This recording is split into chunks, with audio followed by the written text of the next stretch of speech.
husband, 59, and I, 53, have been together for 10 years, married 8. My kids and I stayed with him for about 3 months after we met. He was behind on all his bills and I took over all household expenses except the mortgage, $550 a month. I had a decent career and could almost afford to do this, but I lost my small house because I couldn't afford to keep it and pay the other expenses. He filed a quit claim when we married, legally adding me to his property deed. Last year he was offered a job 2 states away. The kids were grown and moved out, so I resigned from my position. We sold the house and have been living in a travel trailer on campgrounds in our new state. We used the proceeds from the sale to buy 2 decent used vehicles, the older model camper we live in, and put the rest in a savings account in my name because no bank will give him an account due to past banking history. We plan to use this to buy property in our new state when we found what we wanted. I found a job making much less than my previous and net about $700 every 2 weeks. His hourly is 2.5 times mine. He still pays no living expenses, and I've had to use a bit of our monthly savings to keep everything paid. The lot rent alone is $800. He's recently started his 4th job since we moved. A month after getting his 3rd job, he told them he was looking for a new one and they let him go. He had nothing lined up and has gone 6 weeks with no paycheck. I put fuel in his truck, bought him tobacco and kept the bills paid. Friday morning I was leaving to visit my kids in our home state. After leaving for work, he texted and told me to leave him $100 and that he'd be paid on Monday. I only carry a little cash. Knowing at most he only needed fuel for the 30 miles to work Monday morning, I left the $15 I had and headed out.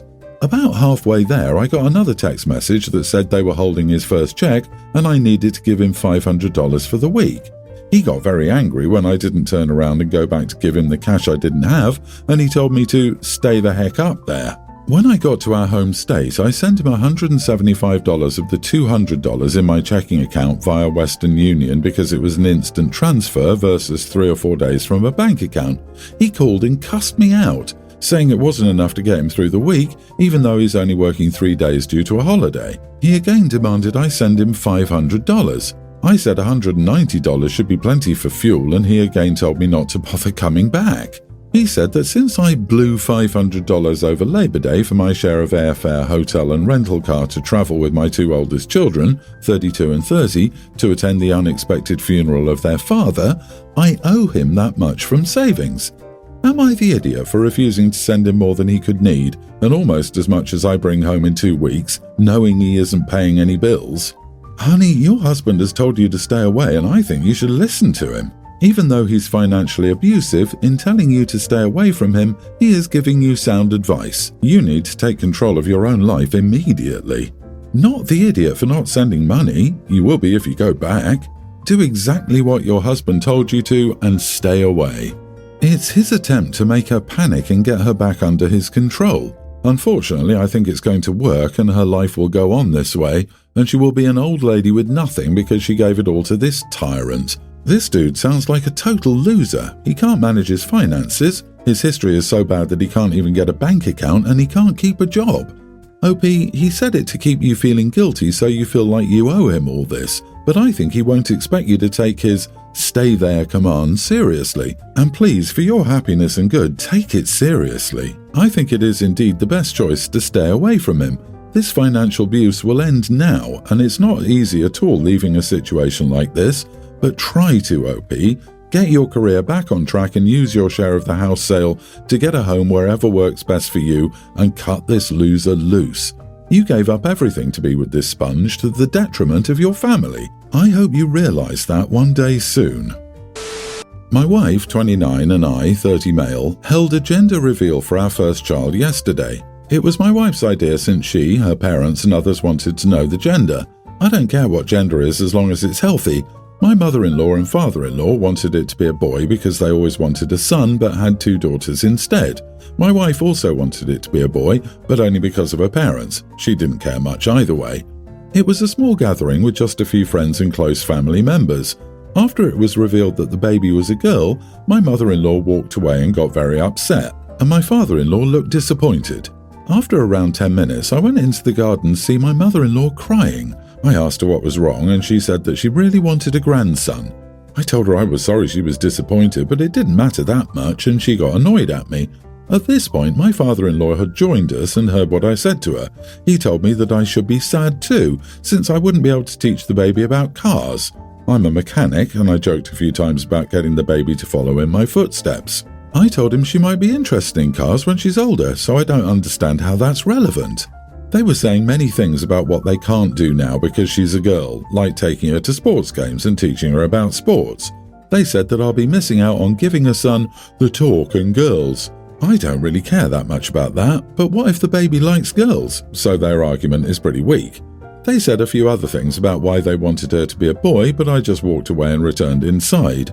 My mother-in-law and father-in-law explained the whole argument to my wife, and she got really angry at me. She said that I should have comforted them and had at least a bit of sympathy. I just don't understand why the gender is such a big deal. Shouldn't they just be happy they're getting a grandchild? Am I the idiot? Not the idiot. If a granddaughter is such a big disappointment that grandma would cry about it, OMG, holy overreaction, Batman, then maybe the grandparents just don't see their granddaughter very much. At all. What a toxic, misogynistic family. Make it crystal clear you never want any of this kind of gender bias spoken of around your children. In-laws need to grow up. Set your wife straight, too. Ridiculous. The sad thing is, wife likely grew up consoling her parents for being a girl. I had a friend like this who grew up with tremendous guilt for not being the son they needed. OP, if you happen to have a second child, and the gender of that child is male, your mother-in-law and father-in-law may be showing blatant favoritism. You'll need to iron it out with them if that scenario happens. And make sure your wife doesn't continue the nonsense into the next generation of putting limits on your baby daughter as her parents put on her. Have you comfort them for what? It's a baby and it's yours and their daughter's. They should be delighted. If they wanted a boy, they should at most be slightly disappointed.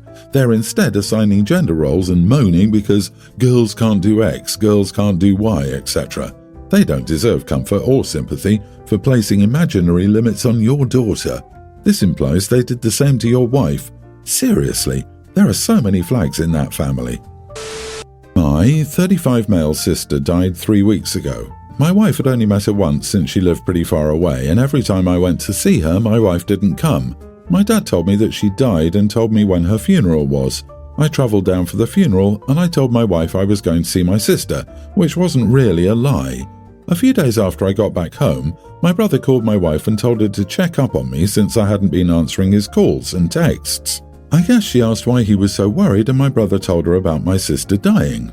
My wife got really upset at me for not telling her, and she said that I couldn't trust her and that I should talk to her instead of bottling up my feelings. I explained that I didn't tell her because I knew she'd worry and expect me to talk about how I felt. It's very sweet of her to worry about me, but she doesn't need to. It's like she doesn't understand that I don't need to talk about how I feel, unlike her. She's barely spoken to me since she said that she feels betrayed. I didn't mean to upset her so much, I just didn't want to deal with her constant worrying. Am I the idiot? I don't want to deal with her worrying about my grief, so I'll make her and the rest of my family worry about the health of our marriage instead. God, right? Sorry for your loss, OP, but you are the idiot in this situation. I'm sitting here incredulous that this guy didn't think his wife should be included.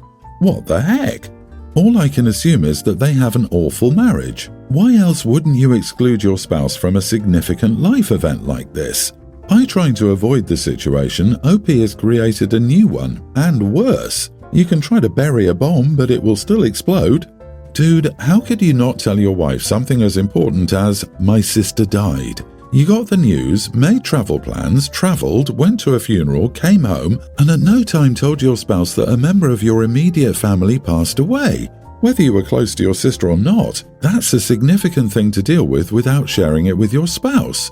You lied by omission when you said you weren't going to see your sister and chose not to include that it was for her funeral. And if I were your wife, I'd wonder how many other major things you've chosen not to tell me. I can't imagine being so emotionally constipated that I don't even tell the person I'm supposed to love and trust as much as I would a spouse something like this. Yeah, my personal life isn't your business is an odd attitude towards one's wife. I don't think OP is trying to be an idiot, but man, get therapy. This is profoundly unhealthy, and it sounds like their wife just found out that the metaphorical house of their marriage, which she believed to be structurally sound, is 70% wood rot by volume. When my son Josh was 16, he and his girlfriend Chloe told my wife and me that they were expecting a baby. We were reasonably concerned and upset, but supported the two in whatever they wanted to do. They decided they wanted to keep the baby. Chloe's parents were not supportive and kicked her out of the house. We had her move in with us. My wife and I developed a close bond with her as we helped her prepare for the baby. After the birth of their daughter, Bryn, Chloe and Josh lived with us until they were 22. As they were so young, we helped a lot those first few years as they got their GEDs, went to trade school, etc. It was not an easy road, but it made us all closer. I consider Chloe the daughter I never had. They're now 25 and Bryn is a tween. Last year, Chloe's parents got in contact with her and said that they were sorry, they wanted to be in their lives, etc. Josh and Chloe chose to let them into their daughter's life hesitantly. They've played the part of overcompensating grandparents who tried to pretend no time has passed. Bryn is healthy, safe and loved, that's all that matters. They've been standoffish with my wife and I. I feel they're jealous and maybe insecure about how close we are to Chloe and Bryn. We've tried to arrange for times to talk, outings where all four of us can be with Bryn, etc., but they always rebuff. So we've settled to be polite and kind, getting along with them for Bryn, Chloe and Josh's benefit. Chloe and Josh have recently announced they're getting married. She asked me to walk her down the aisle. She explained that while her dad is too, she'd love to have her other dad with her. I was touched. She has called me Papa Sam for a while now and my wife Mama Carol, but I still didn't expect this. I accepted. Now Chloe's dad refuses to walk her down the aisle because I will. He says I'm encroaching on a precious moment between him and his daughter. I said I would if Chloe wanted me to walk her. Chloe has said she doesn't want me to step down and wants her dad there. I've said I'll support what she wants. She's remained firm that she wants to find a way to get her dad on board, so we'll walk her. Chloe's mom said I should step down because of course Chloe won't ask me to. I commented how I'd be just as much of a deadbeat as they were for so long. This made her and her husband angry. My wife feels I fueled this drama and should just step down so Chloe can have her parents there. I've said I won't until Chloe asks me to step down. Am I the idiot? Not the idiot. He just doesn't want to have to explain to people while Chloe is getting walked down the aisle by two people and he's trying to blackmail her with refusing to walk her down the aisle and he's throwing a temper tantrum now that you're not abiding by his demands. A guy like this will probably cave in the end. It's clear that he's the kind of person who cares a lot about putting on a good face, and it'll look even worse for him if he's not even walking her down at all. Exactly. You've stood up for this girl since she was 16, and I see no reason for you to stop now. You walk her down the aisle and keep a strong, loving male role model in her life. You and your wife have my total admiration. You are genuinely caring people. I hope the wedding goes well. They are trash parents who do not deserve such a wonderful daughter and granddaughter. It is Chloe's choice, so you should always respect that. I would also suggest you be on guard as they will try to remove you and your wife's voice in all the wedding planning and will possibly try to agitate the whole situation, seeking to have you removed from the wedding. Chloe's parents kicked her out at 16. They deserve to feel bad. Let these people choke on their shame. Congrats to your son and Chloe, as well as you and yours. I just had my beautiful baby girl Willow. Our family's tradition is to announce the name just when the baby is born, so everyone found out just 8 days ago.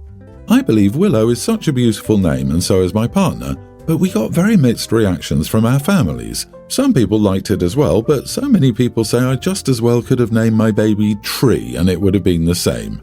Especially my older sister keeps telling me that I ruined my baby's future by giving her a tree name, and that she'll be bullied and won't get any respect when she grows up.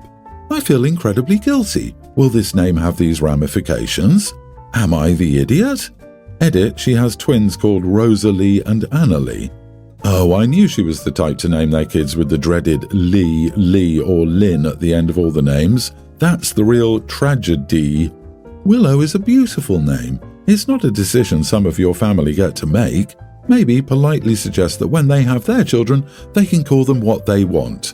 I love names that take after nature. Willow, elm, birch, autumn. Not the idiot. Oh gosh, people always pull out the "they will get bullied" line. It's ridiculous. Willow is absolutely lovely. Don't worry about it. It's not your family's decision. Your daughter won't be bullied for being named after a tree by any kid. Maybe her aunt, but not by anyone else. Willow really is a beautiful name, and it's also a real name, unlike, I don't know, Apple or whatever. It's definitely not a tree name. It's so disrespectful to you, your husband, and your child to make such a scene because of that. If they don't like it, that's totally fine, but general manners are not to insult a newborn's name. Your sister for sure is an idiot, and not a small one at that. Future name ideas: birch, ginkgo, banyan, maple. Also, when you refer your daughter to her, call her your little sapling. I feel like that could really grind her gears.